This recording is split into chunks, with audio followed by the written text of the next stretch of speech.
Hello Wanderers, and welcome to the grand finale of our Mediterranean Odyssey. 11 episodes ago, we embarked on a journey that was more than just a trip. It was a personal transformation, a milestone birthday, and an exploration of some of the world's most captivating destinations. From the Renaissance heart of Florence to the timeless canals of Venice, from the volcanic power of Mount Etna to the ancient walls of Dubrovnik, this adventure has taken us through centuries of history and thousands of miles of stunning coastline.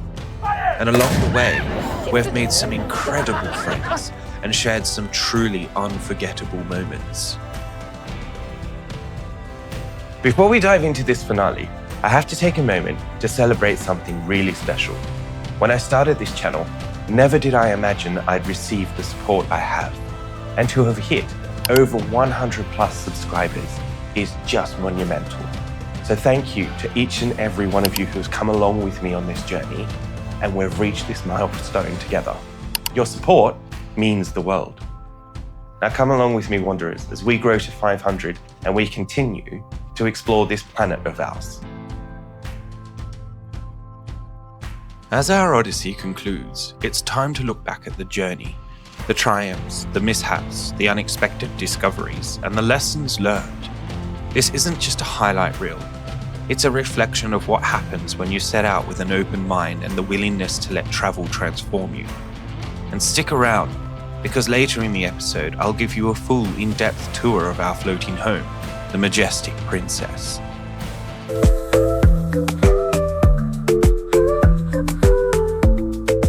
Looking back, our journey began the moment we flew out of city and dove straight into Florence. It was exactly as advertised, a place drowning in its own beauty. Of course, we did the essentials. We saw David, we walked the Ponte Vecchio, and we stood in awe looking at the Duomo. But the real lesson from Florence wasn't found in a museum. It was in the realization that you have to find your own quiet corners. For us, it was the early morning walk, before the crowds descended, watching the city wake up. That's the Florence I'll remember. We even carved time out for a quick day trip to Pisa, just long enough to tilt our heads at the tower, snap obligatory photos, and move on.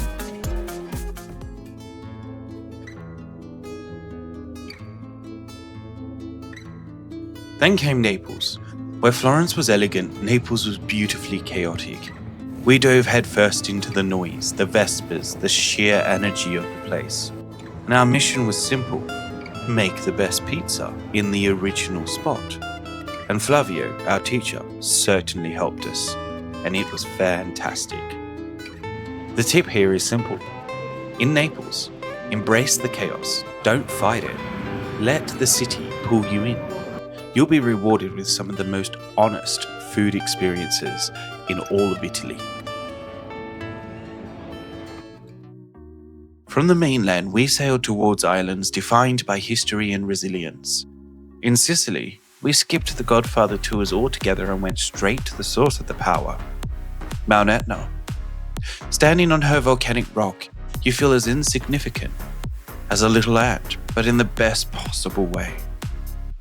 We followed that with a walk and a stroll through the little town on the hilltop called Taormina. It was beautiful, and it overlooked the Mediterranean.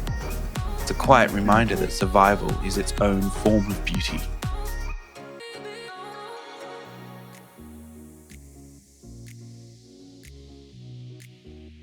Then came Malta. Arriving in Valletta's grand harbour at sunrise is one of those moments that's just going to stick with you. It's a fortress city, golden and imposing.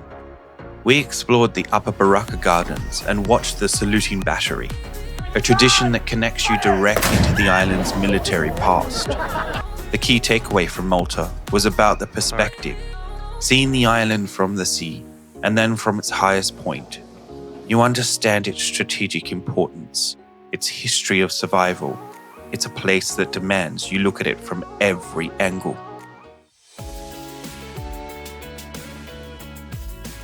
Between Malta and Hania, we had our first sea day. These days are more than just a pause in the itinerary. They're the connective tissue of the journey.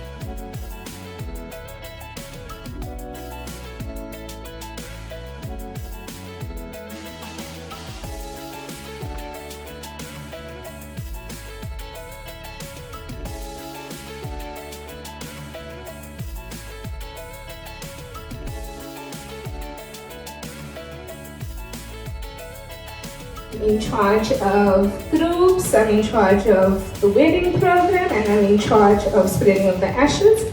Captain Tony Draper. It was our chance to finally meet the faces from the Facebook group in person, and we gathered in the conservatory in a sort of informal meeting that turned into a genuine connection. The captain and his officers even made an appearance, and I had a long list of questions for him. But in the moment, just meeting the man steering this floating city felt like enough. And thank you, Kimberly. And just wanted to show that this is very special what she was sending us, and I think it's worth mentioning. Just look at the invite that we got for this wonderful event.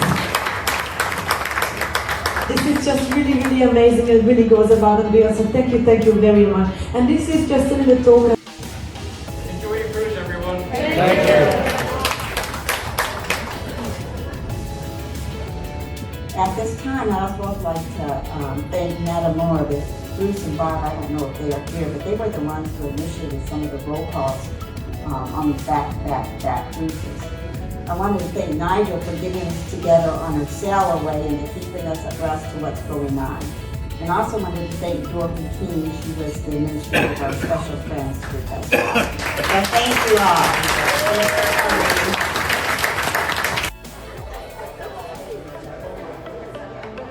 The rest of the day was pure indulgence. We found our spot on the Lido deck and the Hollywood pool. And the agenda was simple: cocktails, burgers, and soaking in the sun. There's no grand travel lesson here, just a simple truth. Sometimes the most luxurious part of travel is having nowhere to be and nothing to do, except enjoy the moment. Sea days, burgers, hot dogs, and ice cream. They're all great for cocktails. And the occasional upkeep of that extra. Let's see how this is. It's gonna get the best guy.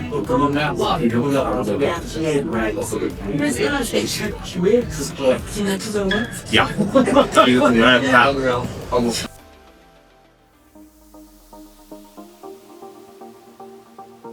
It was my second time in Hania, and as such, we skipped the museums and instead we got our cab driver to drop us off at a local bakery I'd been to the first time I was there.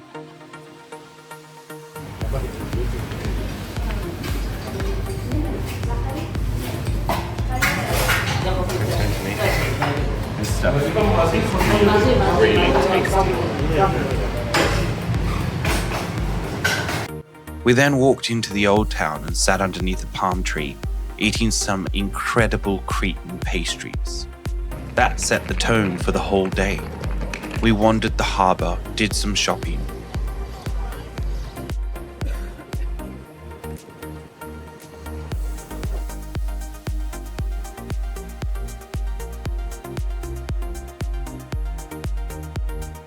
And then found a beach bar that looked like it was designed in the 80s, all fluorescent colours and good vibes. We spent hours there eating souvlaki and drinking cocktails in the sun.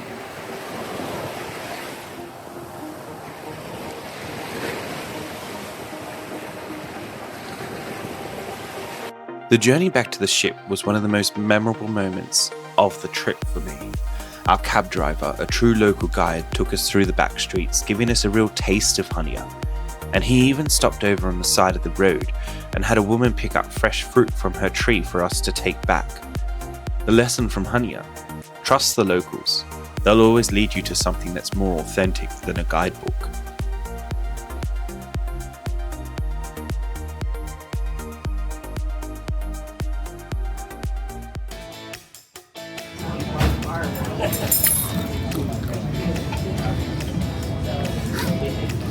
Found our way to the buffet this morning on the second sea day. Got myself, I would call it an infusion cuisine. Fried rice with the traditional bacon, eggs and sausages on top. Top that off with some sriracha sauce. This is going to be one for the books.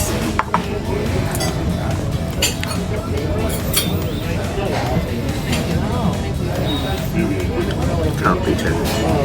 All the flavours are definitely there.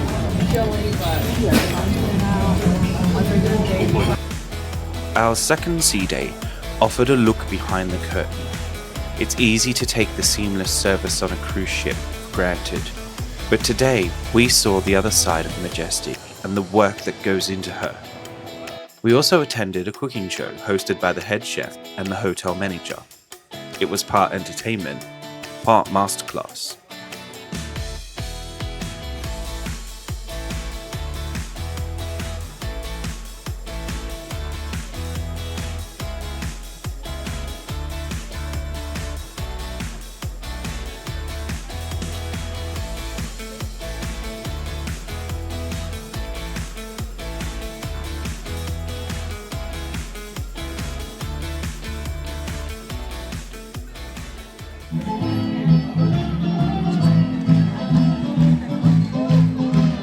Anymore.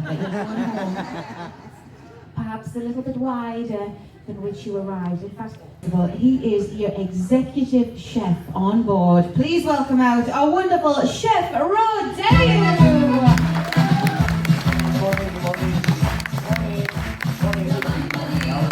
Morning, Chef. Thank you so 30 years. 30 years at sea. That does deserve a round of applause. He is much more hardworking than the executive chef. It is our director of restaurant operations, Paul, is on the culinary demo. Come on up, Paul. Where are you?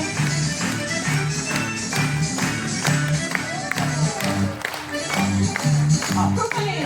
No, this is great. Just towards me, my angel. Wow, so many people here. There are so many. Hi! Hi, everybody's awake. Thank you. Well, Pasta, pesto, and then we have a main course, shrimp recabolo as well. So I have and to then, come here. Of course. Ah, I have to Yeah, that's go. why you come here. I All right. Let's Okay. do the show here. So we have this fillet of salmon. So someone wants to take a picture.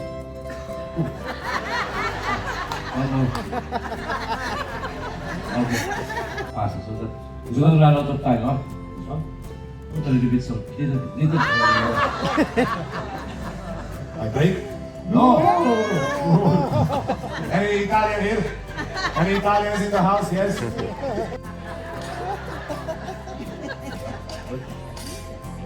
Fine. Powder nose is fine? Yeah.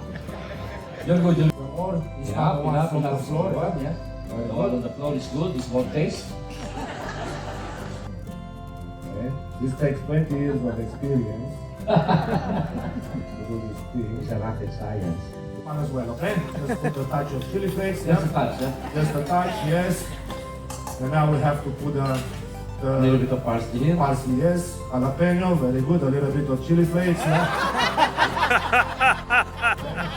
And then we put the shrimps. Okay. Right, very good. What Yeah. to press what? What? Good. Yeah. Ah,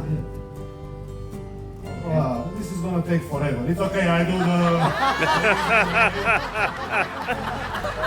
Okay. There we go. This is from the forest, and plus was a rainy season that time. Ladies and gentlemen, my king, my king.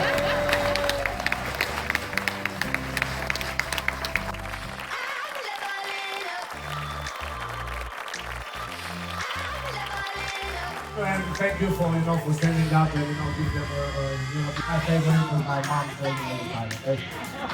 You are the best. Good morning, Majestic Princess Piazza. Welcome on out. You've just joined us. Later, the entire food and beverage staff held a parade in the piazza, a celebration of the hundreds of people who make this ship run from all across the globe. So they're going to come out now representing all of those nations. Let's hear it, everybody, as we welcome your International Culinary Parade.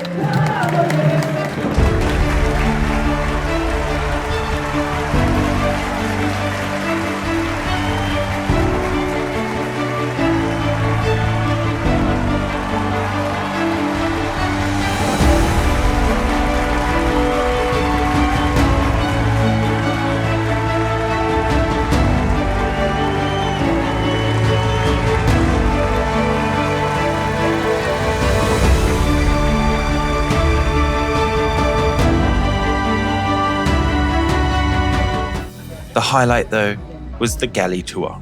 Walking through those stainless steel kitchens, you see the scale of the operation.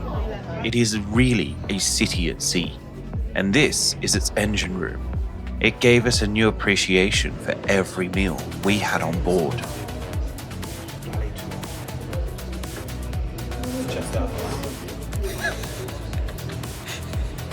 These are figments of your imagination. Everyone else.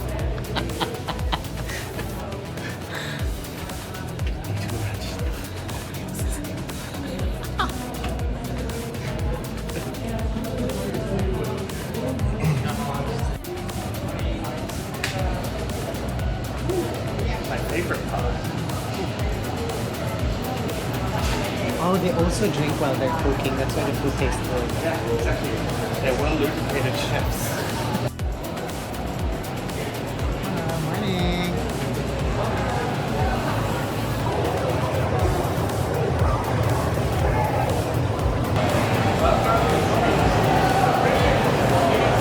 Morning, welcome. Morning.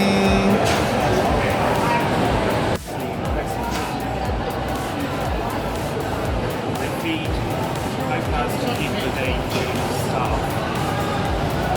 There's a lot of meals.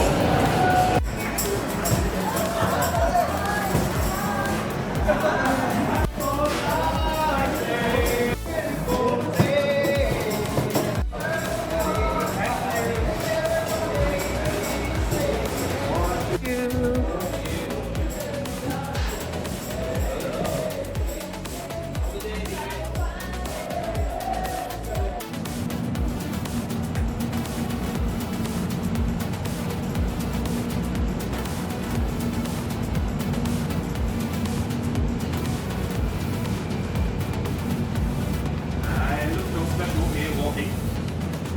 Hoping we don't have to use these lifeboats for anything other than a tender. Although, as we're in the Mediterranean, I don't think we're going to Titanic. That's corny, and I probably shouldn't use that reference. But I did. Yes. Such is. Alas, another round of bingo and another dream of winning dashed. My lucky numbers clearly decided to take a vacation of their own. But you know what cures a case of bingo blues? A delicious lunch. And right now, it was time to dive into some delicious morsels at Alfredo's Pizzeria. This is an upcharge restaurant, though it was included in our package. More on that later, but for now, it was all about these incredible bites.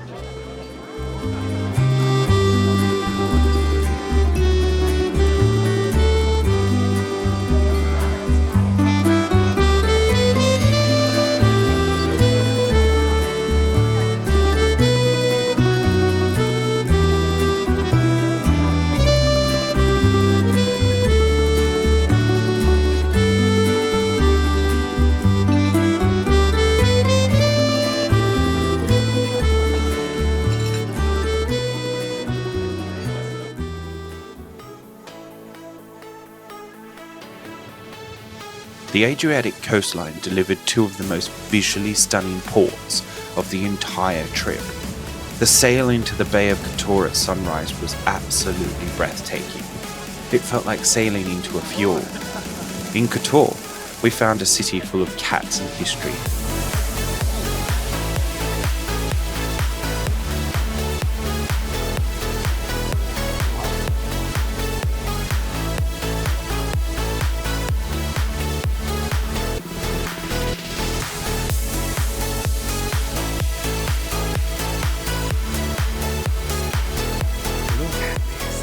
The real highlight for me was that Alpine coaster, a thrilling ride with incredible views. Now this is what travelling is all about. Getting to do experiences like this. And up there we have Lamar.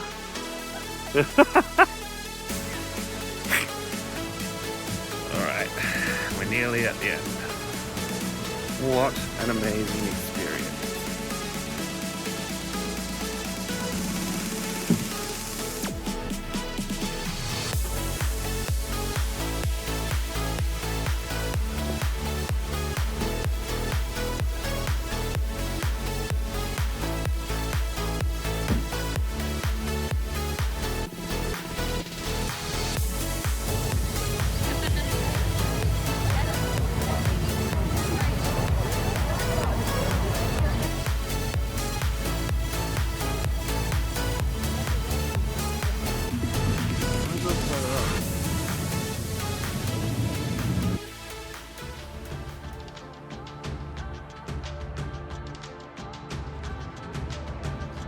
Then came Dubrovnik, a city that feels like a movie set, and for good reason. We walked through and explored the old town, which was absolutely stunning. But then the magnificent coastline and its crystal clear waters was just gorgeous.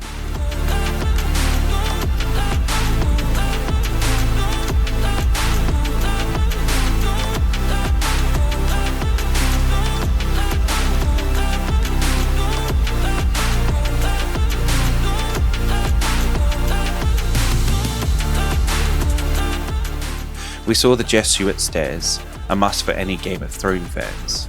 And a tip for this part of the world is to get high. Not that kind of high, but high. Whether it's an alpine coaster in Kotor or the city walls of Dubrovnik, the best views are always from above.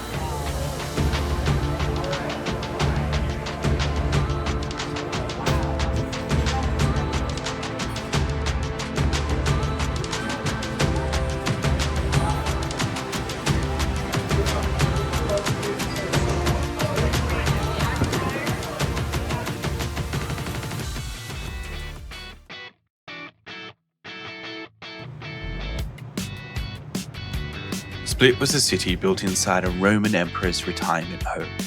Diocletian's palace isn't a ruin that you visit, it's the living, breathing heart of the city. And we explored the ancient cellars and the squares.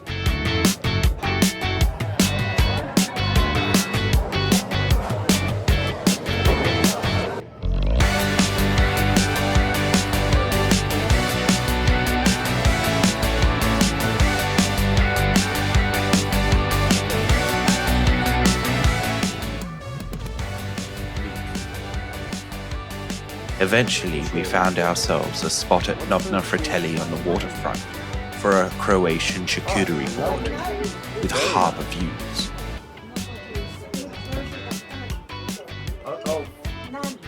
Naan. Oh, their version of naan. Yeah. This is well deserved after hours of exploration around Split. We found ourselves a little restaurant just a little bit back from the shoreline, but close enough to see Majestic just bobbing around and then walking over there, waiting for us to return.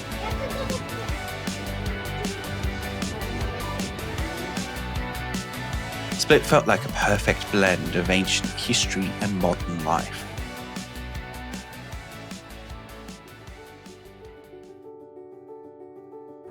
From there, it was a journey of transition. We said goodbye to the Majestic Princess in Trieste, a bittersweet moment marking the end of the cruise portion of our trip. Then we hopped a train, watching the Italian countryside roll by, one of my favorite activities to do. Heading for our final destination.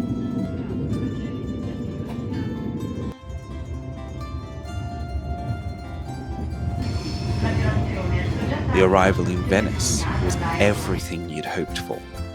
Stepping out of the train onto the station, seeing the Grand Canal for the first time. It's a moment that really does live up to the hype. Our final days were spent in Venice, a city where getting lost is the entire point. Lamar and I starting our days with espressos and pastries.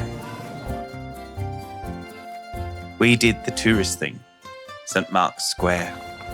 But the real Venice revealed itself when we wandered away from the crowds.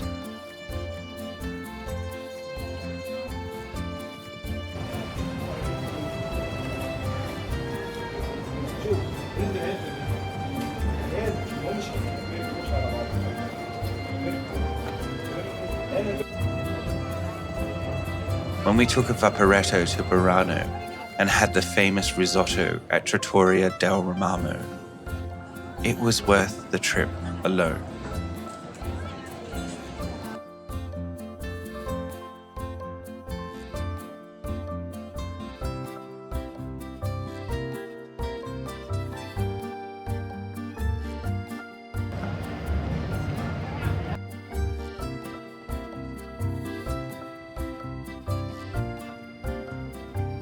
But my favorite moments were on our last day.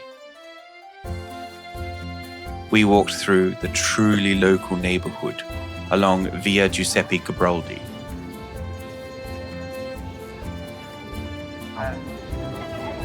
We came out of St. Mark's Square and we turned left and we walked over bridge, over bridge, over bridge. And as we got further and further away, the crowds thinned and we found this gorgeous promenade to just stroll on down, where we have stumbled across La Bari wine bar, and we've met Luca behind the bar, who has served us, and he stated that it is very typical of a Aperol Spritz. The Venetians do it with an olive as opposed to an orange. So if you don't like olives in your Aperol Spritzes and you are in Venice, little tip, just remember to say no olive, but I do like it salty sometimes. And now we're going to tuck into, we got some cicchetti, as you do, which is a bar staple in Venice. It's, as we said before, it's their version of tapas, and I don't need to say that again, but I am just for drumming that home. Their version of tapas, and I'm really looking forward to getting into this on Baby Octopus. See you on the other side of Yum. And ended up at Parco del Remembrance, a quiet park with no other tourists in sight.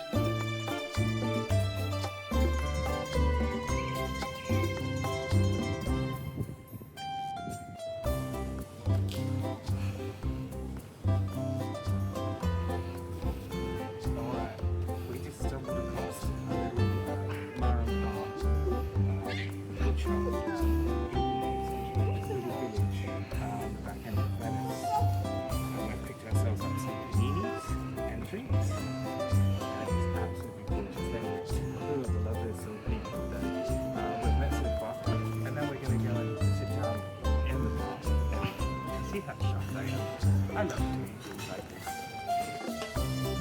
This is what it's all about.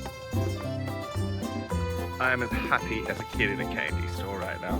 I've got my porchetta on my little sandwich panini. It's not quite the panini focaccia bread that you usually get, but it doesn't matter. The flavor's there. That's what matters. And that in the background was a crackle of a beer. Yeah. The ultimate tip for Venice is this: embrace the maze. Put the map away. The magic of Venice isn't a specific destination, but the journey you take to get there.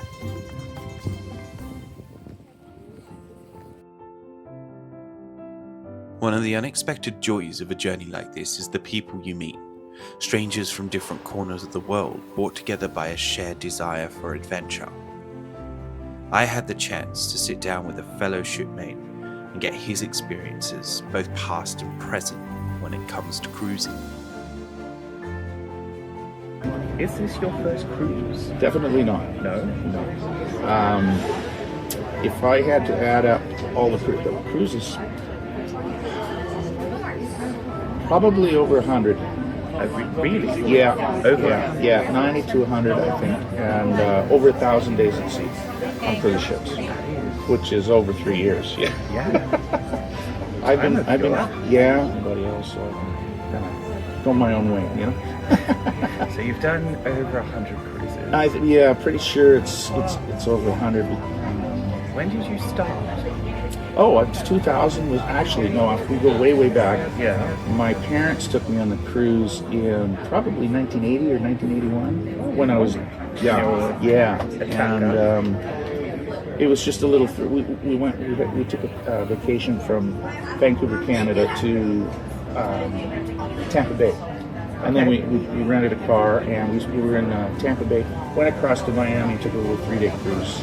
So that's technically my first cruise. Yes. So and then a lot of time passed before my next one. But North America, yes. Yeah. Very nice. Yeah. So you've mentioned a few different cruise lines. Mm-hmm.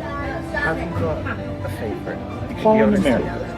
Holland America is your favourite. Princess a short, very close second. Yeah. And those are primarily the two lines I cruise on. Yeah. Because I have loyalty on both of those high loyalties. Yeah. So I get Well, I get free laundry in both, which is the big one, right? Send a bag out every 3 days and let somebody else do the laundry for me. You mentioned prior to this interview that you are on a relatively long cruise on the Majestic. Yes. When did you get on, and when are you hopping on?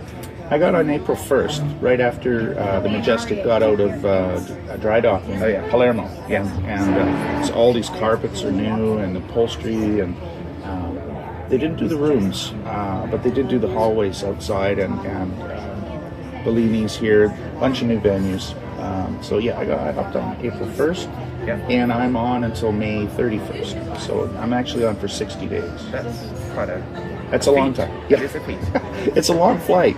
So if I'm going to fly over here, I'm going to stay a while. Yeah. That makes sense. Yeah. Makes sense. Yeah. Is this your first time on Majestic? Because I know that she has done Alaska. She did the Alaska. Were In you fact, on? Majestic Princess is the first cruise ship I got on after COVID. Was it? Yeah, it was August 2021. Oh, really? And I think, September. And I think they had just started in August. So I think it was their third cruise. Yeah. And it was Alaska. Yeah. And I haven't been in between. So no. Oh, okay. Big improvements. Yeah. Okay. Back to my trusty question card. Because you are on for quite some time, so it doesn't have to be on our 10-day one that we're sharing. Right. But what has been your favourite port call, and why has it been your favourite port? Probably Malta. And the reason is I haven't been there before. Yeah. And that was my first time in Malta, and I really enjoyed it. I didn't do anything ship related. I just did the hop on hop off bus for 25 years. Yeah. And it was a 3-hour drive all around Malta. Yeah. Valletta and all the other little... And Medina and all of that area. Yeah. It was fantastic. I think I'd have to agree with you. I agree. Yeah. Thank you very, very much. You're welcome. Yeah, my pleasure. Now, Wanderers, I have to apologize for my mic throughout this series. I didn't realize I had the mic volume turned down when I was filming. And unfortunately, as much as I would love to go back and do it all again, what is done is done. Though moving forward, we should not come across these issues again, I hope. Now, while I'm always behind the camera, sometimes it's nice to be in front of it. Well, let's be honest, I've been in front of it a lot. But the ship's photographers captured some truly incredible moments through our journey. These aren't just pictures, they're snapshots of joy, discovery, of friendship. They tell a story that even my camera couldn't fully capture. The story of being fully present in the moment, surrounded by beauty and good company. It's a wonderful way to look back at the journey through a different lens.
While the destinations were spectacular and the ship was magnificent, what truly made this Mediterranean Odyssey unforgettable were the people.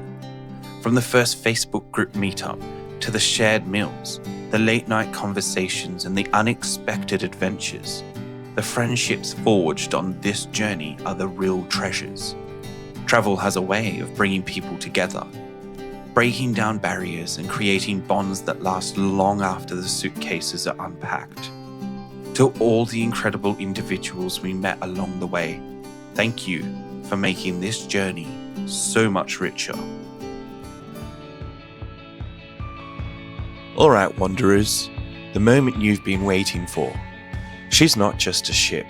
She's been our floating city, our sanctuary, and at times our very own private island.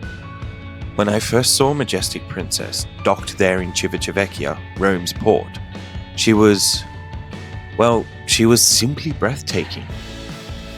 We walked up that gangway, and just like that, we were on Promenade Deck 7, the starting line for our grand tour. First things first, a massive shout out to the crew. These folks are the unsung heroes. They make this colossal vessel run like a Swiss watch, making our holiday feel effortless. Seriously, the sheer dedication to keeping this place humming is something to behold. Now, Princess has a few ways to sail. The Standard, the Plus package, and the Premier package. And we went for Premier. Why? Because it just made sense. It gave us the best bang for our buck. With the premium drinks, specialty restaurants, and gratuities all squared away, there was no surprise bill at the end, which, let's be honest, is a beautiful thing.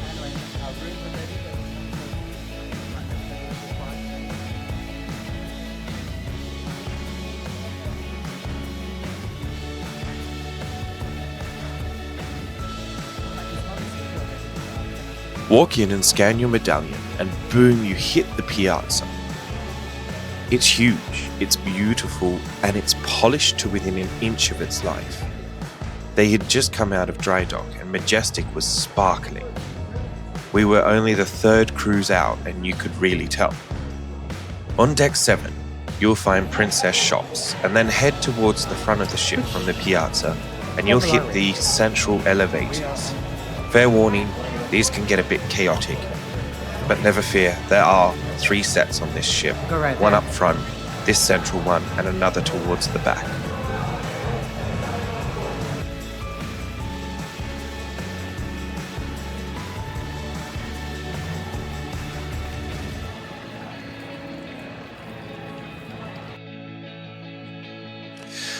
Down we go to Deck 5, the Plaza Deck. Below that is the Gala Deck, mostly for low ports and tenders, and this is where you'll find the Doctor. But here on Plaza, around the piazza, you've got more shops, the Good Spirits bar at sea, and there's always a good time to be had there. And there's the International Cafe. That cafe was a real find. Great coffee, little bites, and those premium desserts. And the pecan latte, oh my goodness. Across from the cafe, there's O'Malley's Irish Pub, a new addition to the Majestic after dry dock. This place is buzzing late into the evening, serving up some fantastic cocktails and entertainment. Keep walking and you'll hit Sabatini's, the Italian restaurant, and then guest services. Further along is the spa, though I didn't get around to using those services this time. Too much other stuff to do, you know?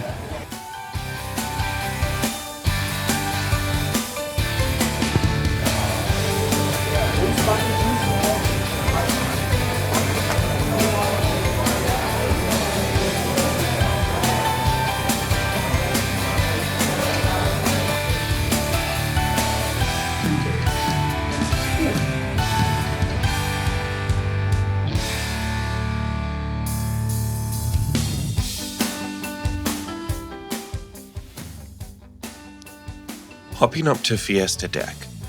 Right at the front, you'll find the lower entrance to the theatre. There's another entrance on the Promenade Deck. This place sits 900, and they do 2 shows a night, so be quick if you don't want to miss out. Just in front of the theatre is the ever-enticing casino.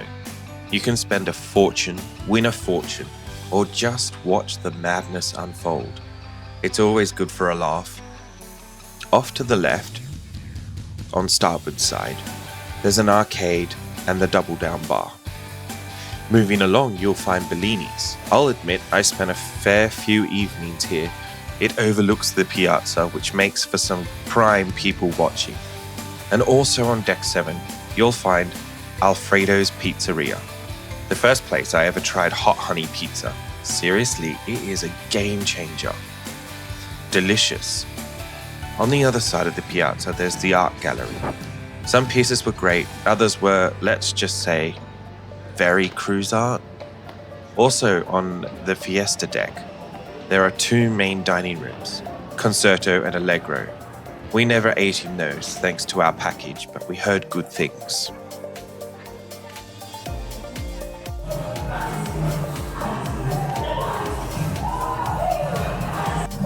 I had the hot honey suppressor. Really good flavors.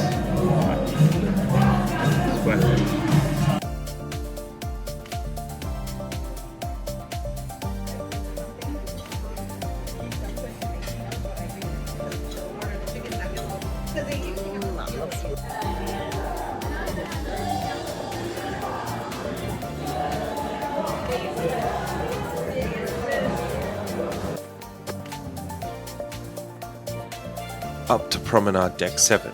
This is the top of the piazza, the ship's beating heart. Off the piazza are more shops, if you're still in the mood to shop more. Sitting out in the middle, there's the Ocean Terrace sushi counter. That menu definitely pleased my taste buds.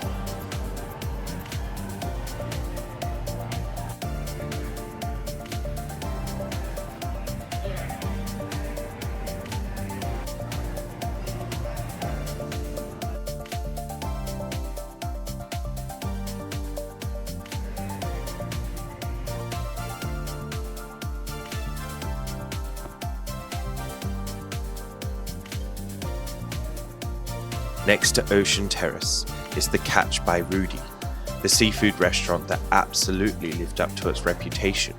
We had some truly delicious dinners here.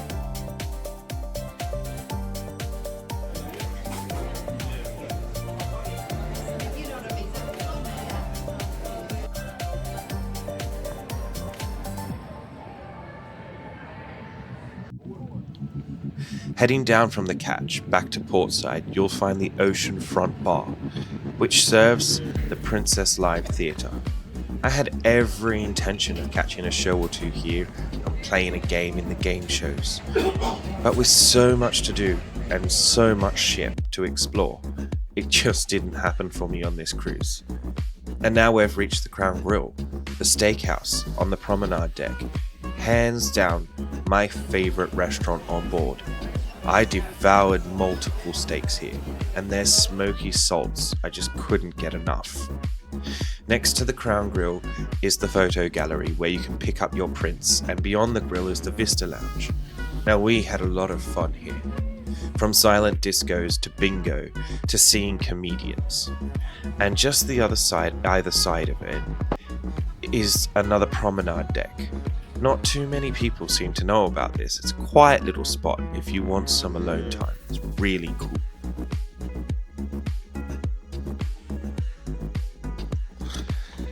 Decks 18 to 15 are all cabins and suites.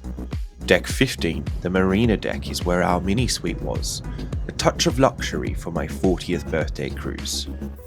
I forgot to do a proper room tour, so this is the quick version. Welcome to Suite M205, starboard side. Though about 3 times throughout the cruise we were portside when in port. Walk in and you are greeted by a huge walk-in wardrobe with shelves for storage and a safe. Then in the bathroom you'll get a full tub, not something you see on most ships. Leading out is a full-length mirror, perfect for making sure you are insta-ready at all times. And then there's the bed. Princess, I had the best night's sleep. Could have also been the motion of the ocean.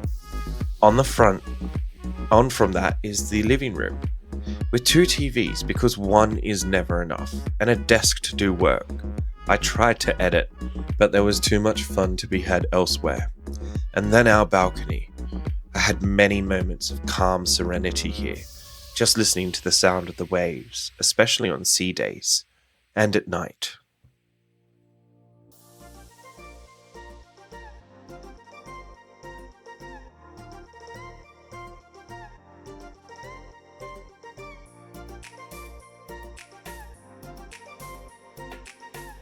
Ever upwards, we arrive at Lido Deck 16.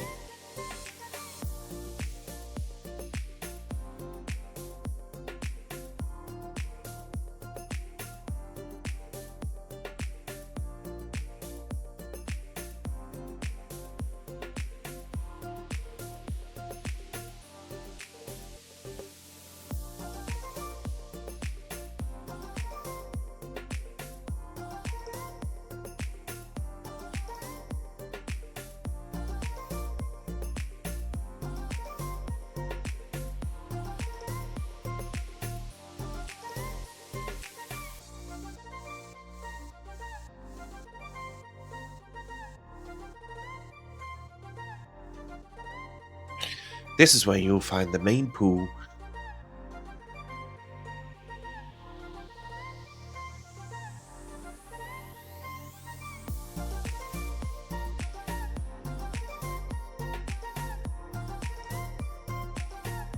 the fountain pool bar,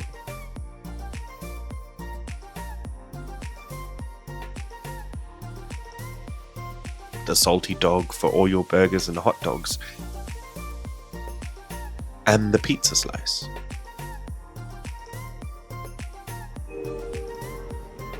You'll also find the sea walk, the sea view bar,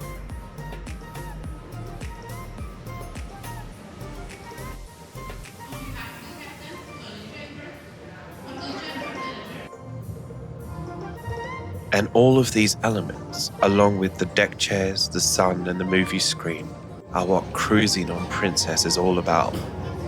You just get to while away those days.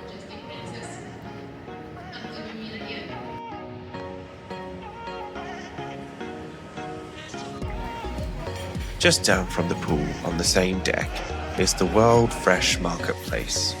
This buffet was good, though it got busy. Admittedly, we only used it for breakfast, but we always found a seat, and if no seats, we went out to the back to another favorite of mine.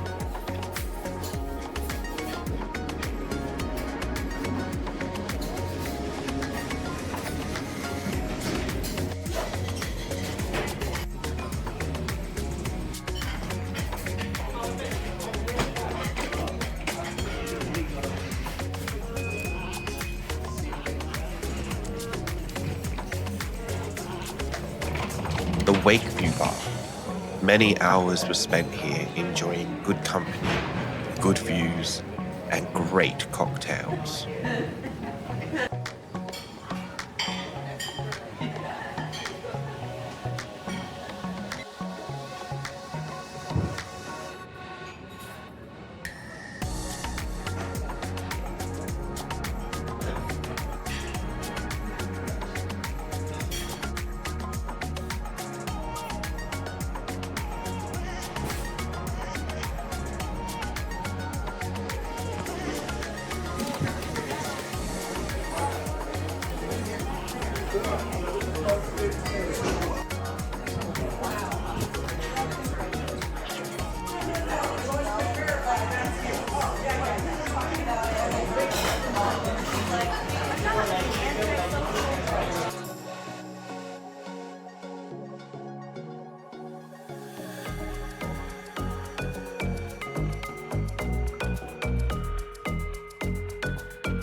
Up next on Deck 17, the Sun Deck, you'll find the Fitness Center and Kids Club. Didn't use either, to be honest. But the Hollywood Pool Club and Conservatory, I spent many hours in both of those. There's the Hollywood Pool Club bar too, and hot tubs that were hot. Many good conversations were had in these tubs with awesome people and great drinks. It's where I discovered the Bailey's Colada. Yum.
Further up on deck 18, you'll find centre court, and on deck 19, a putting green.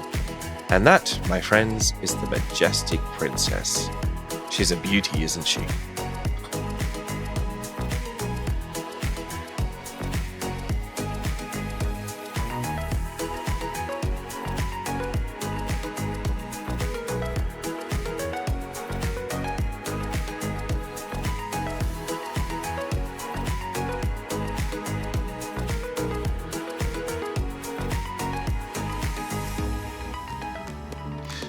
And so, our Mediterranean Odyssey comes to a close.